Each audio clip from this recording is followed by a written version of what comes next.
Well, I always sort of tell people when in doubt, zoom out. So it's more important to start, I think, with the long-term outlook than the short-term outlook because short-term tends to be more important for traders and tends to be noise when you have an investment thesis. I believe that Bitcoin, like many are seeing now, is a form of digital gold. It's a store of value and effectively is a hedge against bad behavior by governments and central banks who we know will continue to endlessly print money until there's no value left. It's a deflationary asset, mathematically proven. It's basically superior to gold in every way, shape, and form. And just with the very basic demand and supply dynamics, with the halving every 4 years, the supply of Bitcoin is cut in half. If demand even remains the same, that means that the number will go up. So, as you said, I'm very bullish on Bitcoin. I don't really understand how you couldn't be if you understand it and you do the work.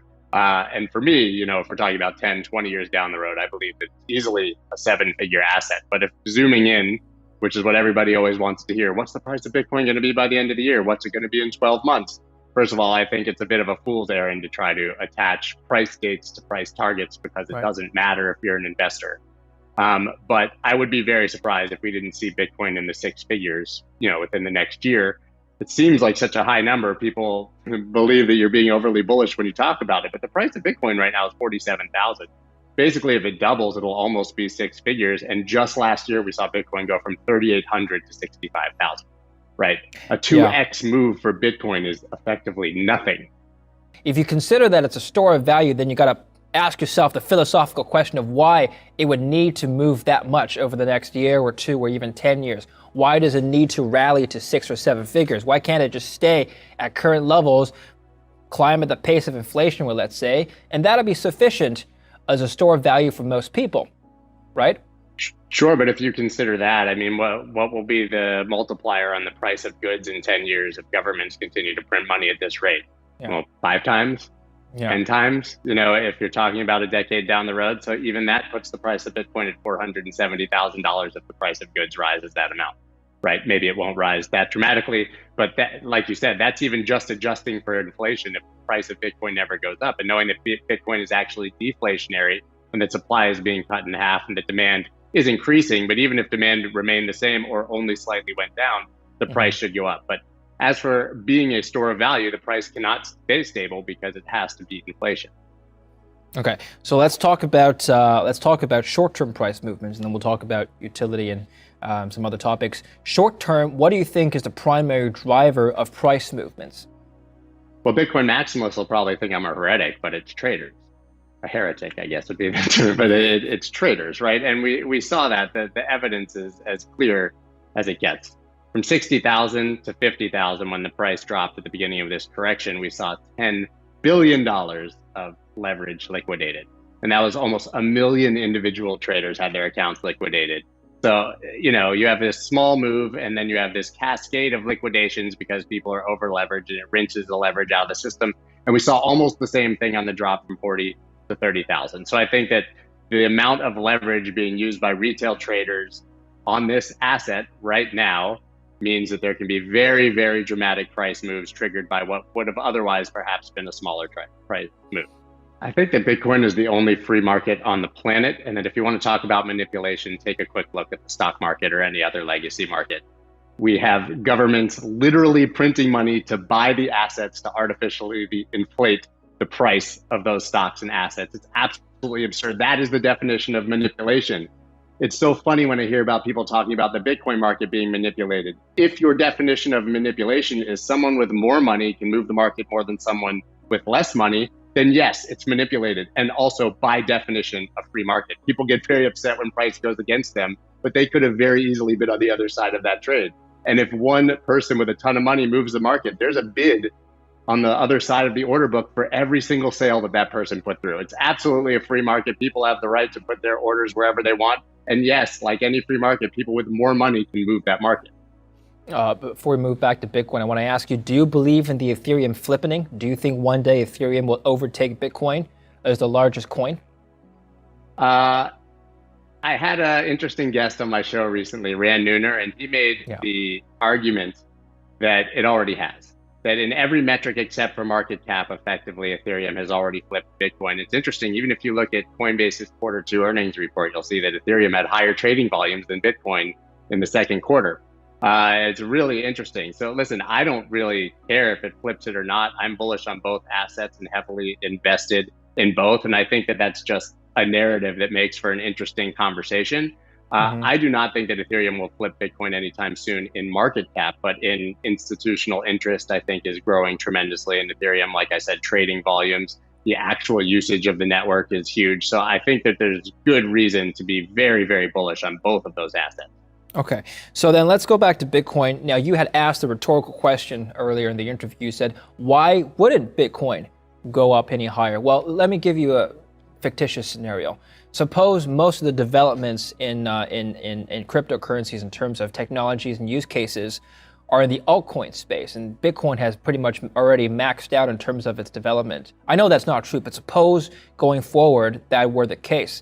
Well, most of the money, institutional or otherwise, would flow into the altcoin market, wouldn't it? It wouldn't flow necessarily into Bitcoin, which would then be seen as a legacy technology. I don't necessarily agree with that because I think that the argument for Bitcoin is that digital gold store of value. And so they're Okay. completely different investments with different theses. You ask Michael Saylor that question and he'll tell you that Bitcoin is digital real estate, that it's the effectively gold, and it's the only hedge you have against inflation. So if you're going to have an asset in your cash reserve to hedge Mhm. against the value loss of your dollars, that's Bitcoin, right?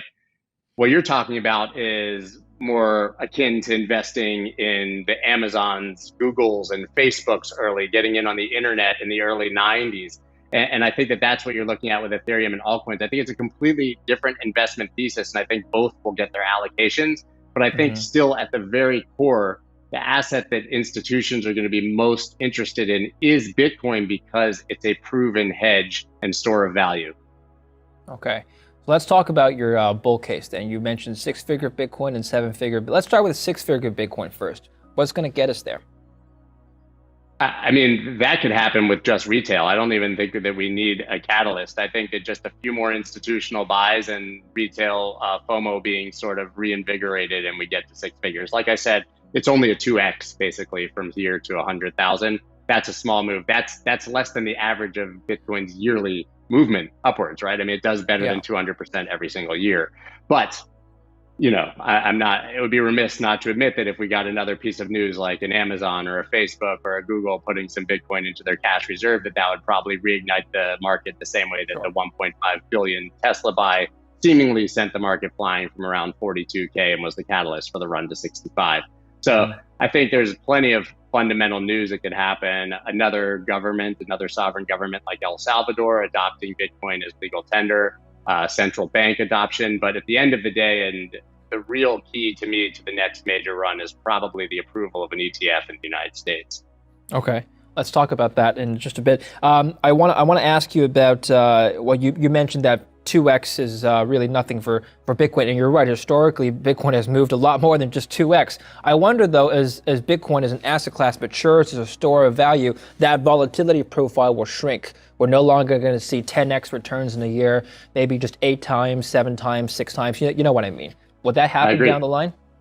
Yeah, I agree. I agree that with maturation will become a reduced volatility. And I think that that very ETF that would allow that sort of vol money to come in, or any tool that allows more institutional adoption, will probably decrease volatility over time, sort of as you mentioned. But that's not necessarily a bad thing in my mind because it Hmm. just shows that the asset is maturing with time. And I still think it has more disproportionate upside than almost any other asset. But yes, if you're looking for higher risk, higher reward, you definitely can go sort of down the list on coin market cap as we get Yeah. into smaller market cap assets and invest your money there. Ethereum as well. I think Ethereum has a lot more upside in price than Bitcoin does, just in sheer terms of percentage gain.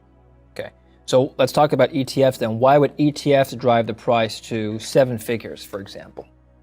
Well, I mean, my thinking is that there's a lot of risk managers that have been doing due diligence for 3 or 4 years at the biggest institutions in the world. And we're talking about sovereign wealth funds and endowments and pensions, the real wall of money that you need to put into the asset for it to become that true store of value, even if they put their 1 or 2%, it's just magnitudes of scale right now for how much money would be pouring in the Bitcoin. And we know that they really can't do that without an asset like an ETF. It's very difficult for a pension risk manager to go worry about where to secure these assets after they buy them, even with all these superior custody services that we have now. So to me, it just is sort of the final boss to get that ETF, because it gives them the ability, to sort of wipe their hands of the risk and say, look, we have an asset here that we can easily move in and out of. It's highly liquid. And now we can put our 1 to 5% of our treasury, into this asset.